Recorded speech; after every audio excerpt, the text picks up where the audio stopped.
Good morning students, I hope that you are fine. अभी हम science का chapter number 7 the amazing animals के chapters का question answers यहाँ पे करेंगे। मैंने पीडीएफ भेज दिया था। आई होप कि everyone has written in the class work. एक बार ये क्वेश्चन आंसर्स करने से पहले एक बार टेक्स्ट बुक का चैप्टर जो है वो रिवाइज कर लेना, और अगर आपने क्लास तक में लिख लिया है तो बुक भी लेके ये वीडियो देखना। नाउ शॉर्ट जो ऑब्जेक्टिव्स है उसको अभी मैं नहीं समझा रही हूँ, because that is very easy. You don't have to understand anything in that. We are starting from question answers, short answer questions. Question number 1, what is habitat? तो यहाँ पे हमें पूछा है कि habitat क्या होता है। Answer, an area in which a particular animal lives naturally, eats, grows and reproduces is called its habitat.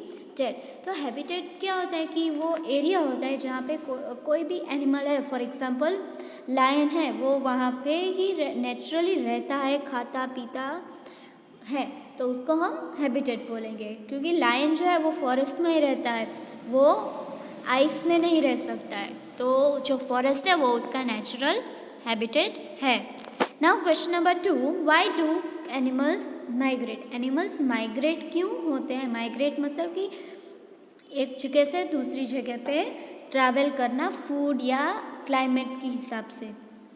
Answer 2, animals migrate from one place to another to avoid harsh environmental conditions, search for food and reach there breeding grounds. तो animals एक जगह से दूसरी जगह travel इसीलिए करते हैं ताकि हार्श एनवायरमेंट को अवॉइड कर सके, फूड ढूंढने के लिए और उनके ब्रीडिंग ग्राउंड्स तक पहुंचने के लिए माइग्रेट करते हैं। Question number 3, what is meant by adaptation? Adaptation क्या होता है? Answer number 3, adaptations are changes in the body organs, functions, features और behaviour of an organism that help it survive in its habitat. तो changes होते रहते हैं animals के body में उनके क्लाइमेट के हिसाब से, और जो बॉडी ऑर्गन्स है, उनके फंक्शंस हैं, बिहेवियर है ऑर्गेनिज्म के, उसके हिसाब से चेंज होते हैं, उसको हम अडेप्टेशन कहते हैं। ताकि ये अडेप्टेशंस क्यों होते हैं? ताकि वो अपने हैबिटेट में, अपने नेचुरल एनवायरनमेंट में सर्वाइव कर सके। Question number 4, camels are adapted to desert region. Some people take them to different cities, especially those having sea beaches, for joyrides and entertainment and earn money from them.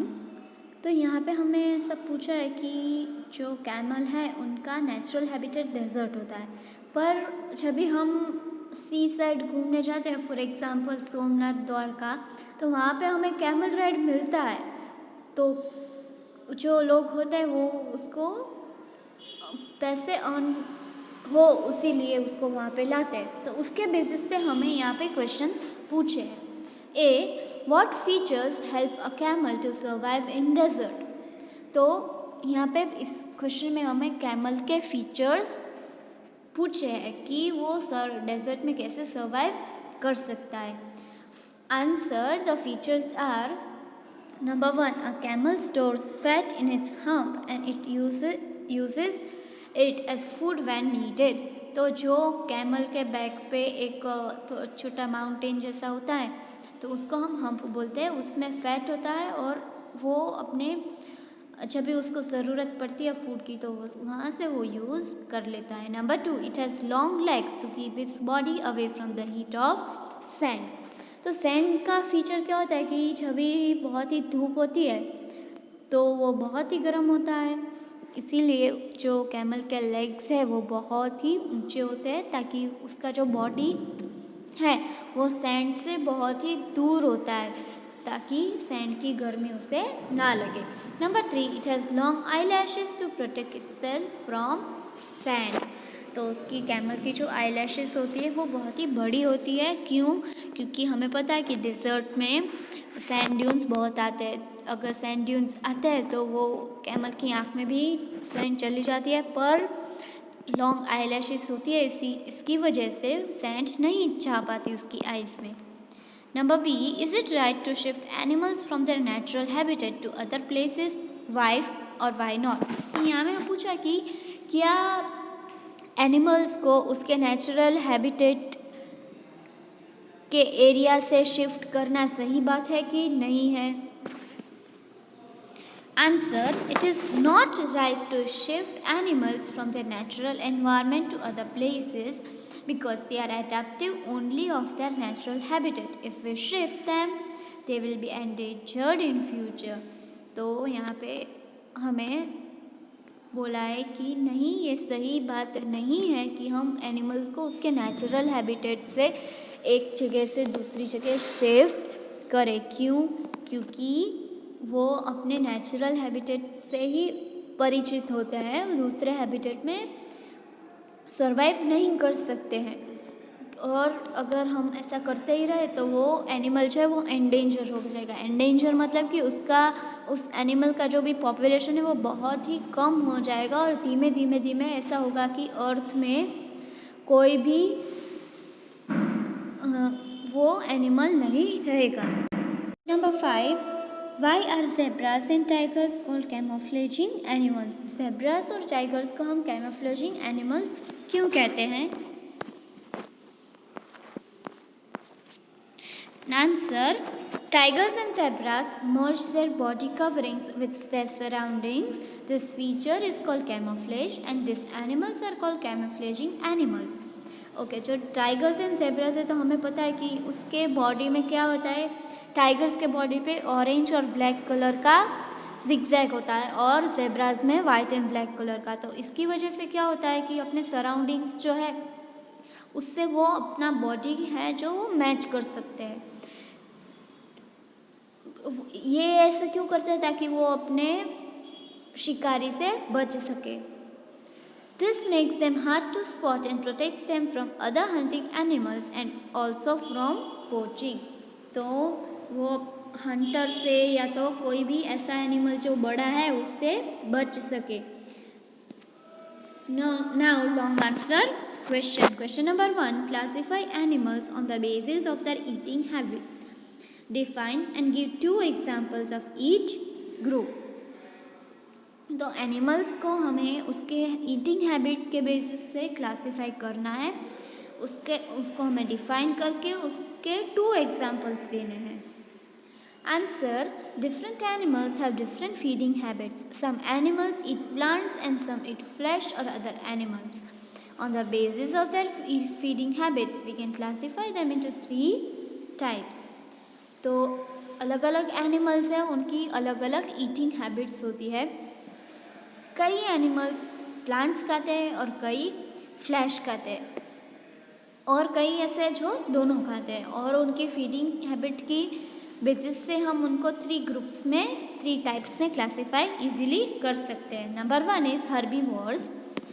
Animals that eat only plants are called herbivores. तो जो animals only plants खाते हैं उनको हम herbivores कहते हैं। For example काव and गोट। तो काव एंड गोट है वो हमेशा प्लांट्स ही खाएंगे, फ्लैश नहीं खाएंगे। Number 2, animals that eat only flesh of other animals are called carnivores. तो जो एनिमल्स दूसरे एनिमल्स की फ्लैश खाते हैं उनको हम कार्निवोर्स बोलेंगे। For example lion and tiger. तो लायन एंड टाइगर है वो हमेशा जो डियर है या तो ज़ेब्रा है, रैबिट है, उन लोगों का शिकार करके उनको खा जाएंगे। हमने ऐसा नहीं देखा है कभी कि वो प्लांट्स खा रहे हैं। रेयरली ही ऐसा कुछ ओकेशन होगा, पर मोस्टली वो तो दूसरे एनिमल्स को मार के ही खाते हैं। Omnivores, animals that eat plants and flesh of other animals both are called omnivores. तो जो लोग प्लांट्स भी खाते हैं और दूसरे एनिमल्स को भी खाते हैं उनको हम ओमनिवोर्स बोलते हैं। For example human beings and bears. Question number 2, what is camouflage? How does it help animals? तो कैमोफ्लेज क्या है और वो एनिमल्स को कैसे हेल्प करता है? Answer 2, feature of merging the body coverings with the surroundings is called camouflage. तो जो कई एनिमल्स की जो बॉडी कवरिंग होती है वो उसके सराउंडिंग के साथ मैच होती है, उसको हम कैमोफ्लेज बोलते हैं। It makes the animal hard to spot and protect them from poaching. तो वो जो कैमोफ्लेज होता है वो एनिमल को छुपा देता है मतलब कि उसके सराउंडिंग के साथ मैच कर देता है, और इससे क्या होता है कि वो हंटिंग से बच सके और वो हम उनको ढूंढने में हमें थोड़ी दिक्कत होती है। Now think an answer. We can not breathe in water but fish can breathe easily in water, why? तो we humans can not breathe in water, पर फिश तो जो है वो तो वाटर में ही रहती है, ऐसा क्यों है? Answer, fish breathe with the help of gills, they take in water through their mouth. तो जो फिश है उनका ब्रीदिंग ऑर्गन्स क्या है? गिल्स है। वो अब जो पानी है वो अपने माउथ थ्रू अंदर लेती है। The water passes through gills where the oxygen dissolved in water is absorbed and reaches every part of the body। तो जो वाटर जो उन्होंने माउथ से लिया था वो जाएगा गिल्स में, और वाटर में ऑक्सीजन होता है तो वो जो पानी में जो ऑक्सीजन है वो एब्जॉर्ब हो गया और फिश की हर बॉडी पार्ट में चला गया।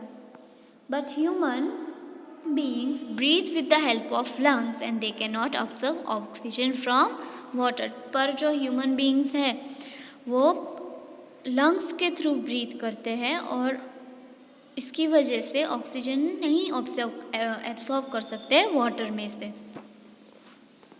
Now very short answer questions. Question number 1, name 2 aquatic animals that swim with the help of flippers।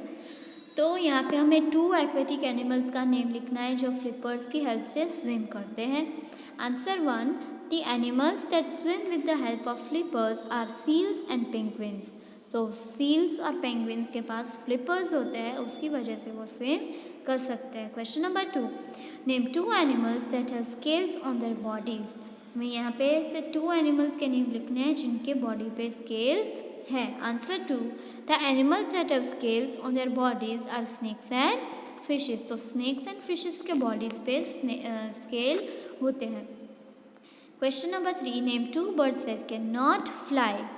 तो हमें 2 बर्ड्स के नेम लिखने हैं जो फ्लाई नहीं कर सकते। Answer 3, the birds that can not fly are emu and penguins. तो एमू एंड पेंगुइन्स जो होते हैं वो फ्लाई नहीं कर सकते, वो बर्ड है पर फ्लाई नहीं कर सकते हैं। Question number 4, what are the breathing organs of insects called. Insects के ब्रीदिंग ऑर्गन्स को हम क्या बोलेंगे? Answer number 4, the breathing organs of insects is called spiracles. तो इंसेक्ट्स के ब्रीदिंग ऑर्गन्स का नेम क्या है? Spiracles. Now we are starting chapter number 8 of social studies, the land of sand। Oral answer से हम स्टार्ट करेंगे यहाँ भी। Question 1, where is Saudi Arabia located. Answer, Saudi Arabia is located in south west Asia. तो question में हमें ऐसा पूछा है कि सऊदी अरेबिया कहाँ पे सिचुएटेड है, तो Saudi Arabia south west Asia में सिचुएटेड है। Number 2, what is the capital of Saudi Arabia. Saudi Arabia का कैपिटल क्या है, कौन सा सिटी है मतलब कि। Answer, the capital of Saudi Arabia is Riyadh. तो सऊदी अरेबिया का कैपिटल क्या है? रियाद है। Now write short answers. Number 1, name the types of desert found in the world. तो हमें यहाँ पे वर्ल्ड में पाए जाने वाले डेजर्ट्स के बारे में लिखना है। Answer, hot deserts, temperate deserts and cold deserts are the type of deserts found in the world. तो 3 टाइप्स के हैं, hot desert, temperate desert and cold desert. List the countries which are surrounded by Saudi Arabia. तो Saudi Arabia के आजू बाजू जो भी countries है उनका नेम लिखना है हमें यहाँ पे। तो कौन से हैं? Jordan, Iraq, Kuwait, Oman, Yemen, Qatar, United Arab Emirates and Bahrain are the countries that surround Saudi Arabia. तो सऊदी अरेबिया के अराउंड ये कंट्रीज है। Name the important industries of Saudi Arabia. तो सऊदी अरेबिया की important industries का names लिखना है हमें यहाँ पे। Answers, Important industries of Saudi Arabia are petroleum refineries, cement, petrochemicals, iron, steel and fertilizers. Some small scale industries are textiles, leather, soap and handicraft. तो ये सारी जो इंडस्ट्रीज़ है वो सऊदी अरेबिया में पॉपुलर है और बहुत ही इम्पोर्टेंट है। Number 4, what are the agricultural products of the country. तो कंट्री जो फार्मिंग करती है उनकी एग्रीकल्चरल प्रोडक्ट्स क्या है।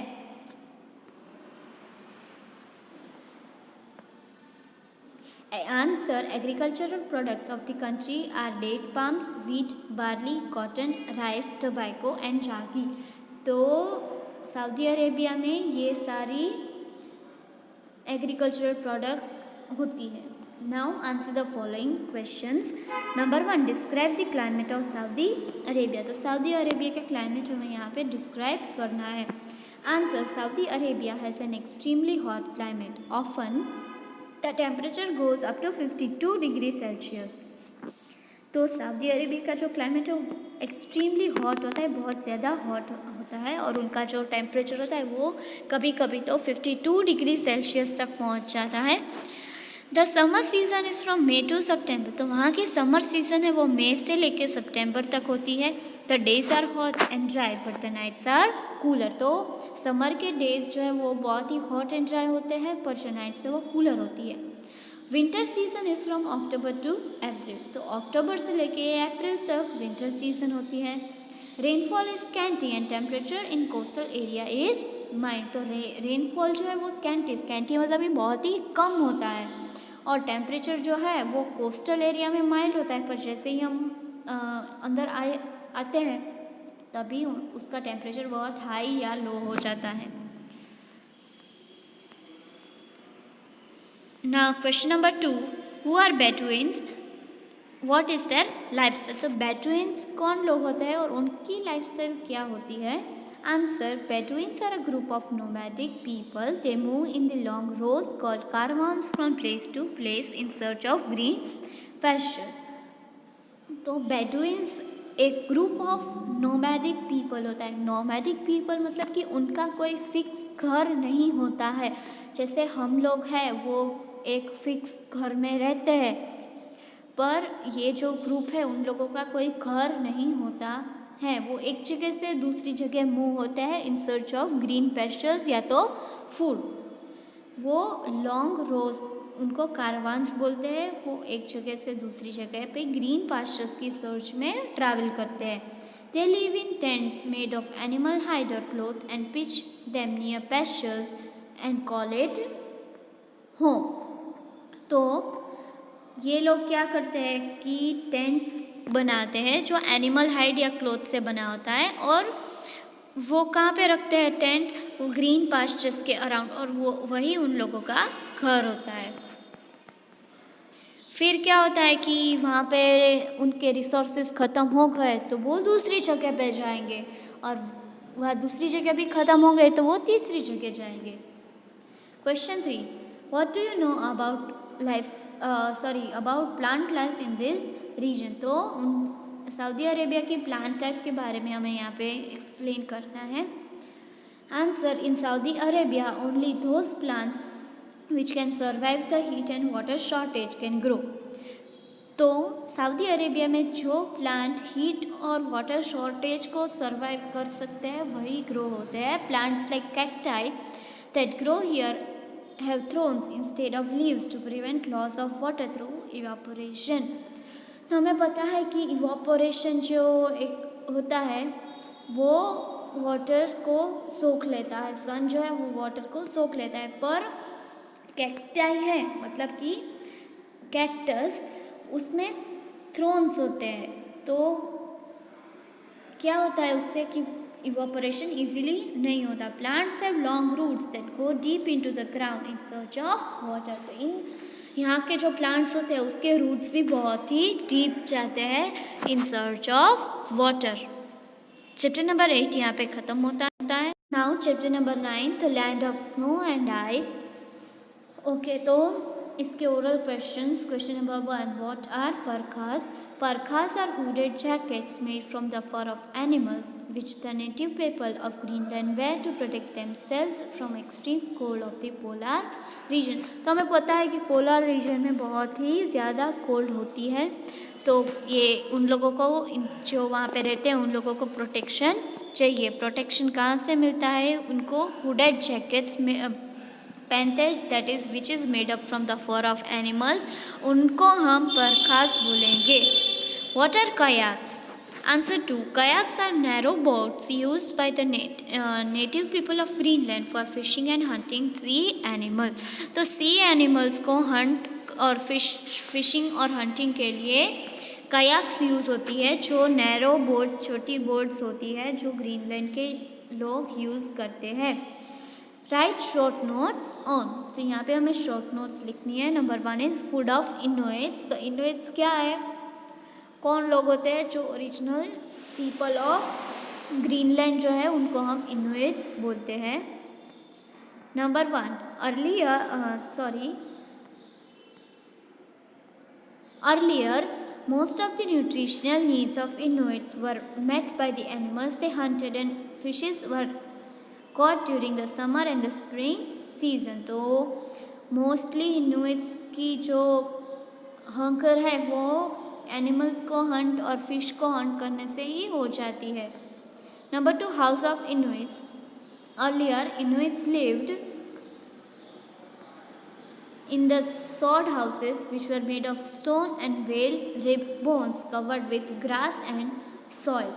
तो पहले क्या होता था कि इनुइट्स जो है वो सॉड हाउसेस में रहते हैं, जो स्टोन से और वेल जो होती है उसके रिब बोन्स से बना हुआ होता था, जो ग्रास से और सॉइल से कवर्ड होता था. Some Inuits made shelters of snow in winters, they called igloos.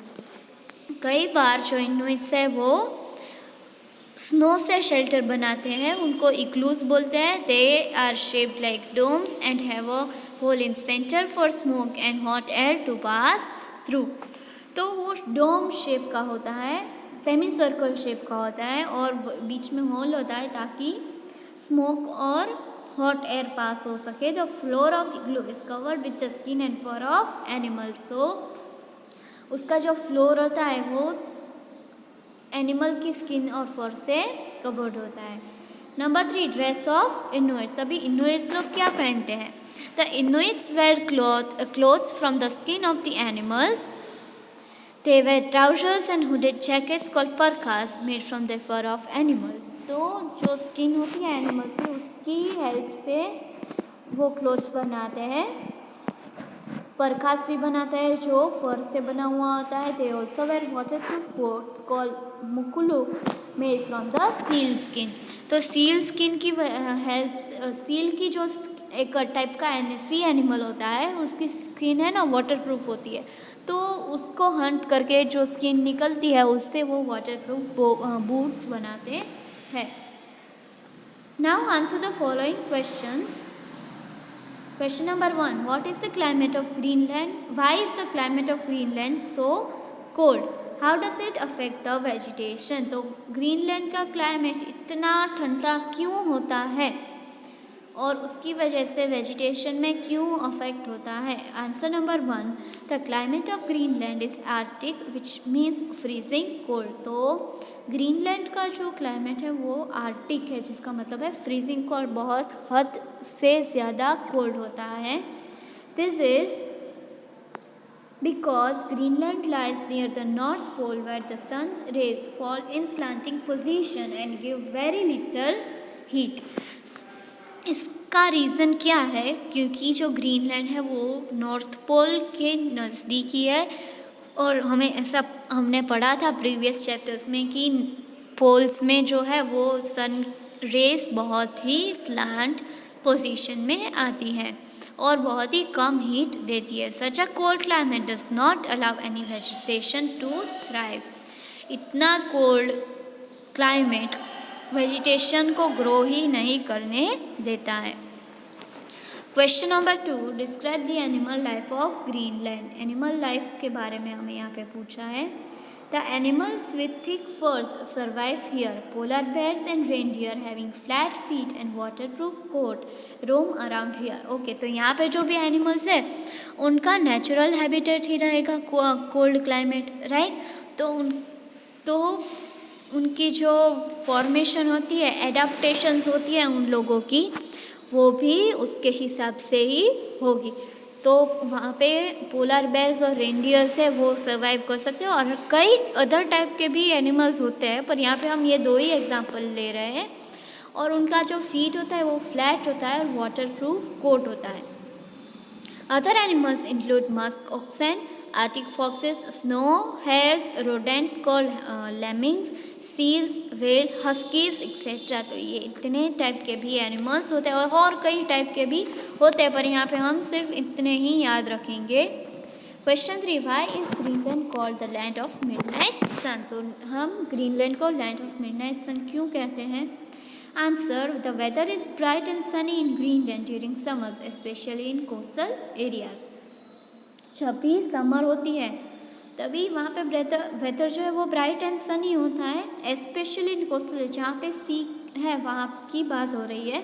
For month together the sun does not even set in midnight. तो जब भी समर होता है तो वहाँ पे पूरा दिन और रात सन रहता है। हमारे यहाँ पे क्या होता है कि सुबह जल्दी सनराइज़ होता है और शाम को सनसेट हो जाता है, समर हो, विंटर हो या मानसून हो। पर यहाँ पे मिडनाइट मतलब आधी रात को भी सन रहता है। Therefore Greenland is also called the land of midnight sun. इसीलिए यहाँ पे ग्रीनलैंड को मिडनाइट सन कहते हैं। Question 4, what do you know about the economy of the country. तो इस कंट्री की इकोनॉमी के बारे में हमें क्या पता है? Answer number 4, Greenland depends on Danish government for financial help. Danish government means कि डेनमार्क का कंट्री है, उसके ऊपर दानिश गवर्नमेंट बोलते हैं उनको, डेनमार्क को डैनिश गवर्नमेंट बोलते हैं, तो उनके ऊपर डिपेंडेंट है। डेनमार्क करके एक कंट्री है। The people depend on fishing. Mostly वहाँ पे क्या काम होता है उन लोगों का? फिशिंग का।